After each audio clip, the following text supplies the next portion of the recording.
On July 5th, 6th, and 7th, I took Christine Seifert, an 80-year-old woman, to visit her 86-year-old husband in the military prison in Santa Maria Capua Vetere.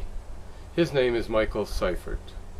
He was convicted by an Italian court in absentia of many heinous crimes of murder and terrible abuse in the Bolzano transit camp in 1944 and 45. The trial took place in the late 90s, in the early years of 2000. And interestingly enough, without any cross-examination, the Italian court convicted Michael Seifert and sentenced him to imprisonment for life. They knew where he lived in Vancouver, and they chose not to seek extradition until after they had had their trial in absentia, and until after they had sentenced him to life in prison, for crimes, in fact, which had been earlier attributed to other people in 1945. Interestingly enough, the Canadian government then conducted a citizenship inquiry in which they sought to find out whether those accusations were really true about the heinous acts in the Italian prison. Guess what?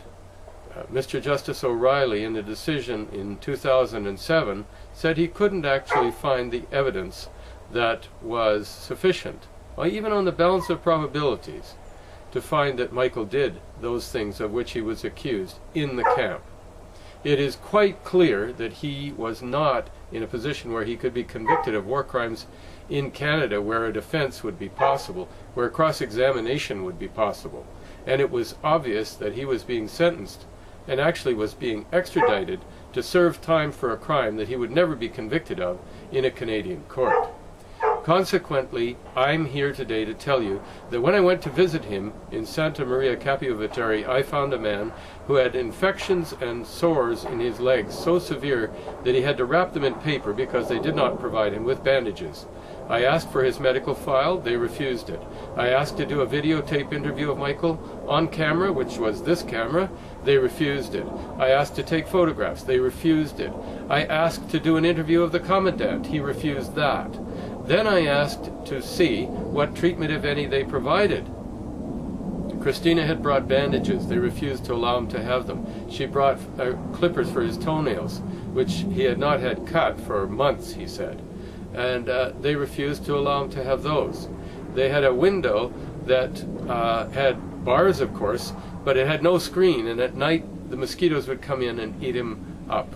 And anyone who knows what mosquito bites are like in the middle of the night will understand what that does. Guess what the temperature was inside his room? Approximately 35 degrees Celsius, in a prison with an 86-year-old man with infected legs and his feet rotting off.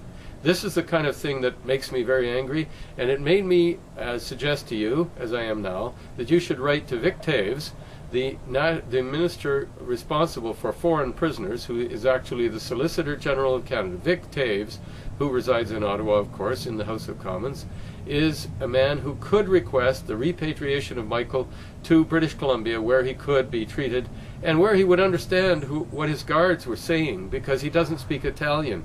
He's 86 years old, he speaks mostly German and some English. And this man, who was 20 in 1945, is not responsible for any of the heinous crimes of which he was accused in Italy after a Canadian inquiry found there was not sufficient evidence to believe those accusers. So my friends around the world, if you believe in justice, start thinking about this case and write to the Prime Minister of Israel, the Prime Minister of Canada, the Prime Minister of Israel, the Prime Minister of Italy, the Prime Minister of Canada. The Prime Minister will have the power to move Vic Taves and will have the power to do something about it. I ask you to take action now and write letters so that something can be done to return Michael to his home and his family, where he could be understood, where he could be cared for. Any human being deserves this, and an 86-year-old man being tortured like that in a foreign prison is something that we can and should do what we can to prevent and correct. Thank you.